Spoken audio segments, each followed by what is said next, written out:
So again, my name is Brian Bell. I'm gonna refer to myself as Chosen, but I'm not hiding my identity.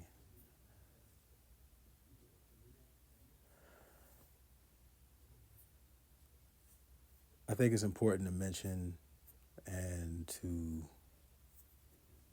repeat that I'm being compelled to tell this story um, because God wants me to tell it. So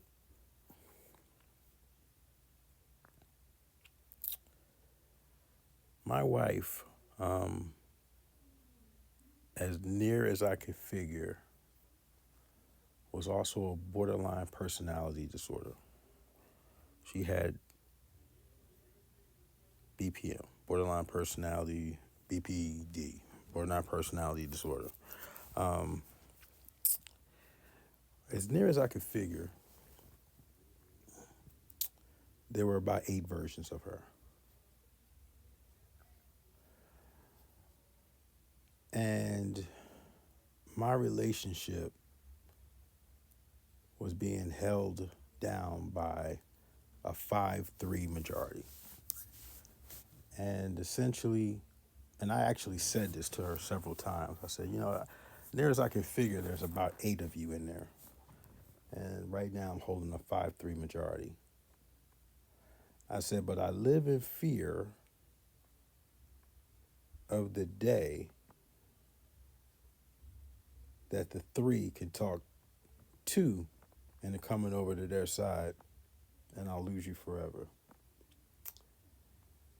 That was my way of trying to get her to see that she had some psychological issues that I had been able to identify.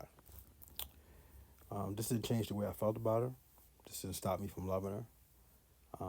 I held in there like a champ because it's just not in my nature to quit. It's just not in my nature to be a coward. It's not in my nature to run. You know, I probably would have been a great firefighter because I'm dumb enough to run into a building and save people. That's just who I authentically am. So there are some deep psychological issues going on with my wife, who I refuse to abandon and who I continue to love, who was practicing black magic, who actually um, who actually was becoming more energetic as time went on. I was, even though there's a 6-year age gap, but like I am a high energy person. And even with her siphoning my energy, I still had more energy than she did. Um, I am like I'm like the unoriginal. I'm like the Energizer Bunny. I'm like the Energizer Bunny. I can just keep going and going. I mean, I worked, you know, 80-hour weeks in the car business. Came home and I could still wake up in the morning and make love to her. Come home after being at work for 16 hours and make love to her. Like I had a separate battery just for that. I still do. The incredible thing is after in tarot they call it the tower moment.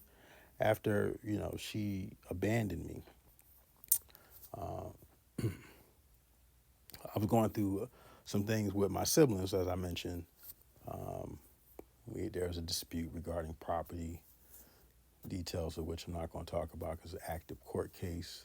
But I'm being accused of something I um, am energetically innocent of.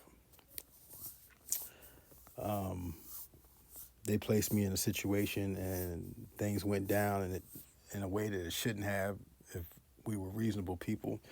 But what they're actually accusing me of, I did not infect them. That's as much about that as I'm going to say. But this was going on before we relocated out of state, and I knew about it, but I wasn't running from it. And they issued what they call a governor's warrant, and um,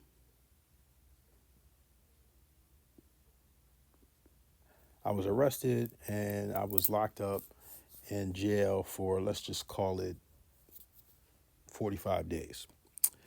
Problem is, I was eligible for parole um, after 5 days.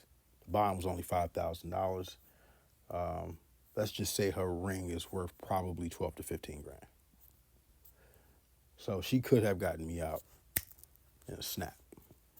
Um, she wouldn't have had to give up the ring, but for a short period of time, all I had to do was show up for court and she'd have got back her property. But she elected to leave me in there, and I negotiated with the judge to lower my own bond. I filed probably, I don't know, 50 tank orders to legal, and I was effectively learning the system and manipulating things as I am capable of doing. Um, there's something about my energy that makes people want to align themselves with me. So that even the people in the prison, even the people I was locked up with, there was a gentleman in there, it's worth mentioning, he had a swastika on his chest.